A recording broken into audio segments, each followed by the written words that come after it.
Yeah, rivals, it's a dangerous guy because it's a boxing. One punch, go home.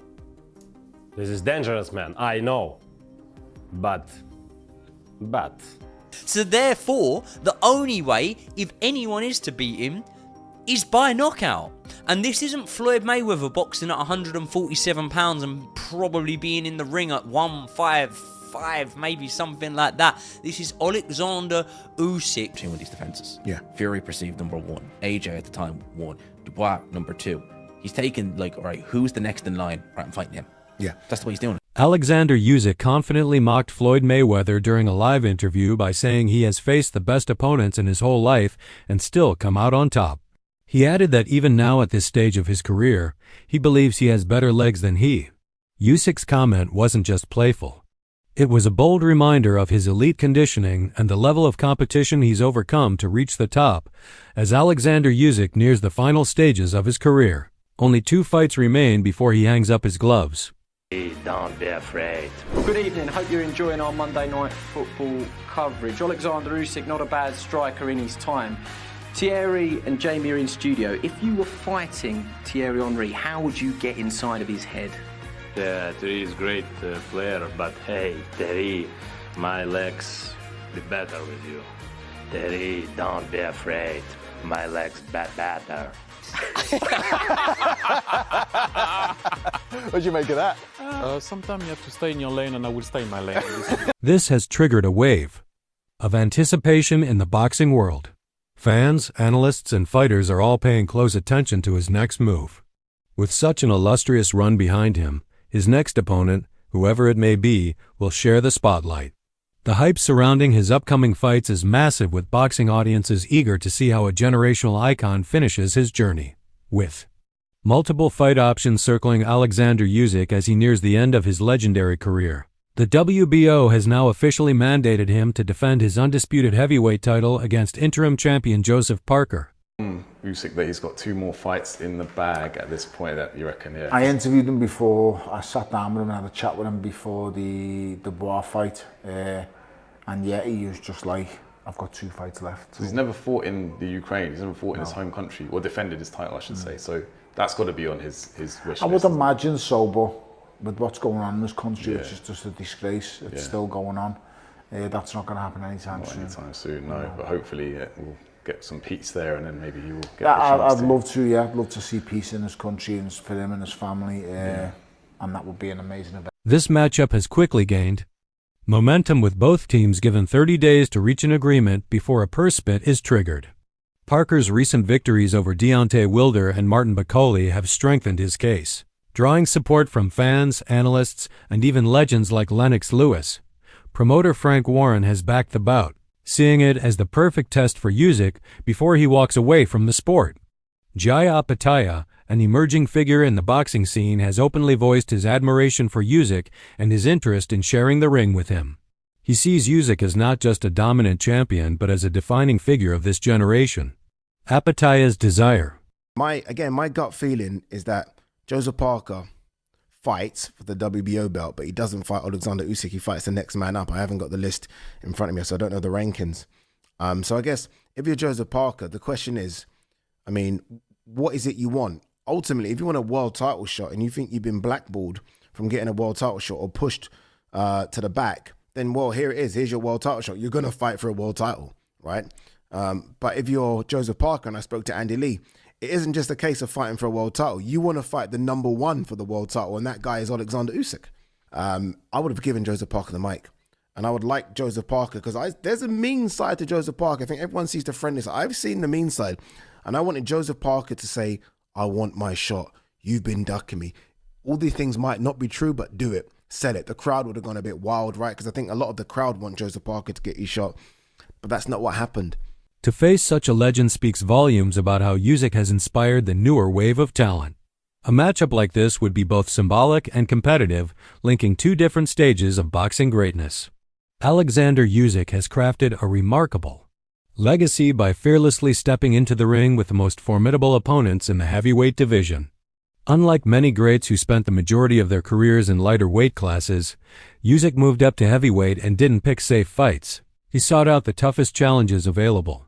Analysts emphasized that this transition wasn't just bold, it was historic. I wasn't sure because although I believe Usyk is the fighter of the generation in this weight class, he's at an age where, you know, overnight you sort of show up and you don't have it anymore. You know, Ali randomly lost to Leon Spinks around this age and whatnot, you know. So you know, you could get where all of a sudden, you know, it's not there on the night. So and you know, you had and heavyweights takes 1 second. Yeah, one split second, you're off. Yeah, exactly. And you also had a very motivated Dubois to add to that second, you know, who's a very powerful puncher and has sort of this bully mentality when he gets you in an uncomfortable position. But, you know, Usyk, you know, flawless performance technically, you know, stepping out to that weak side consistently, mixing up the jabs, making things uncomfortable for Dubois rhythm-wise.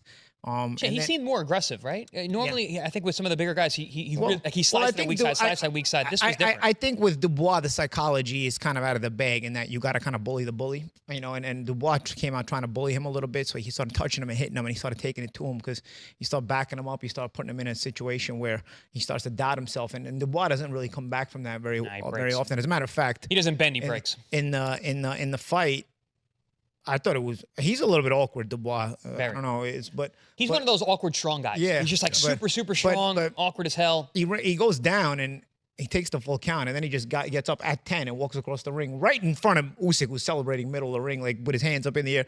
Just casually walks right by Usyk's celebration as if he didn't just get counted out to 10. Foreman Ali. Remember, he walks right to his corner. Yeah, but I was like, dude, you could have got up.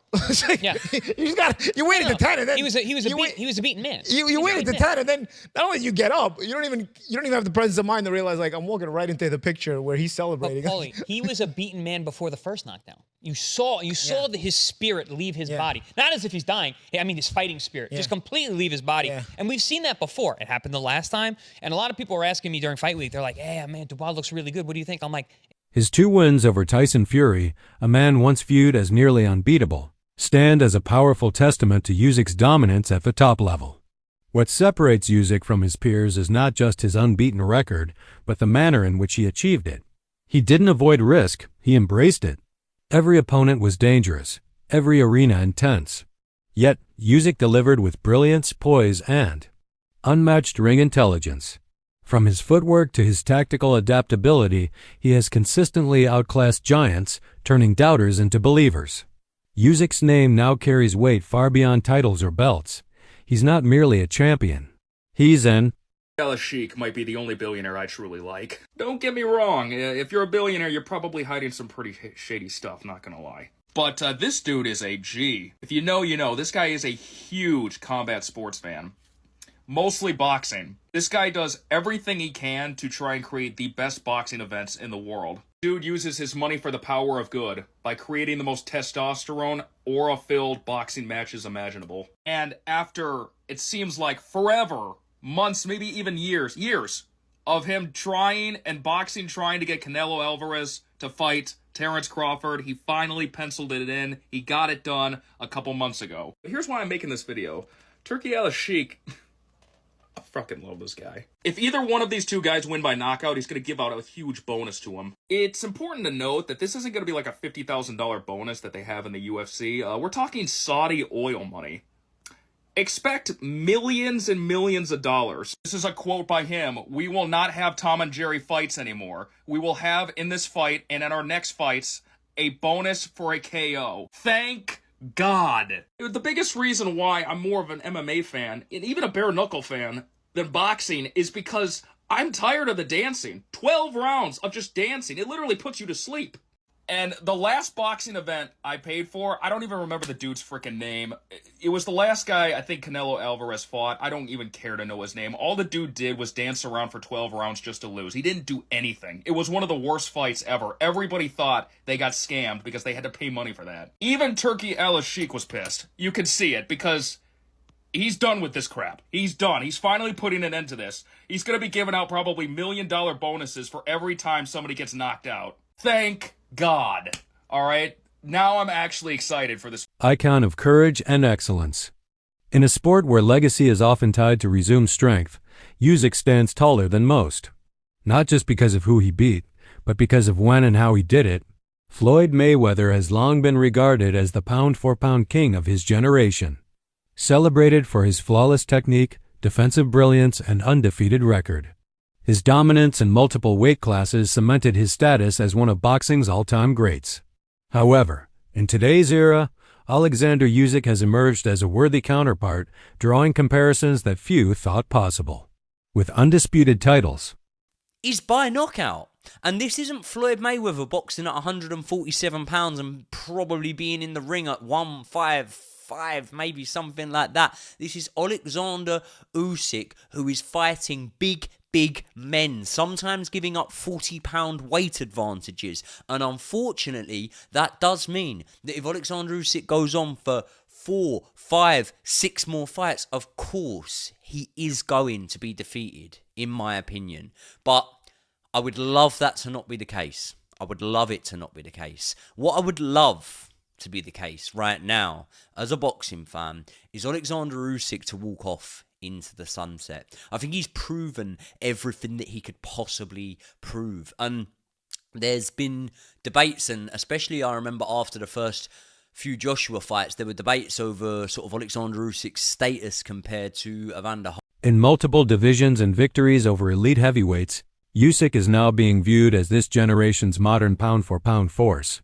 If an anticipated clash between Usyk and Mayweather ever took place, even as an exhibition, it would be seen as more than a spectacle. It would be a meeting of two completely different styles and legacies.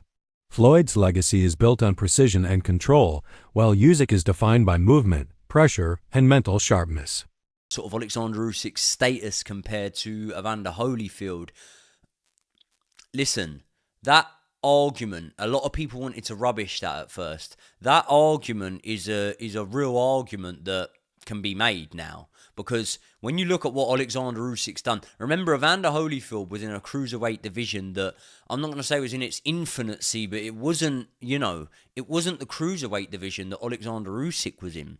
The cruiserweight division that Oleksandr Usyk was in, I believe, was a more stacked, more competitive cruiserweight division. And the way Usyk left that division, he left it by cleaning it out. The World Boxing Super Series tournament was something that actually got the best fighting the best and got the best names coming into it and entering, and we weren't really seeing that at the time. Usyk's journey has been rooted in hard battles and constant elevation, never settling for easy paths.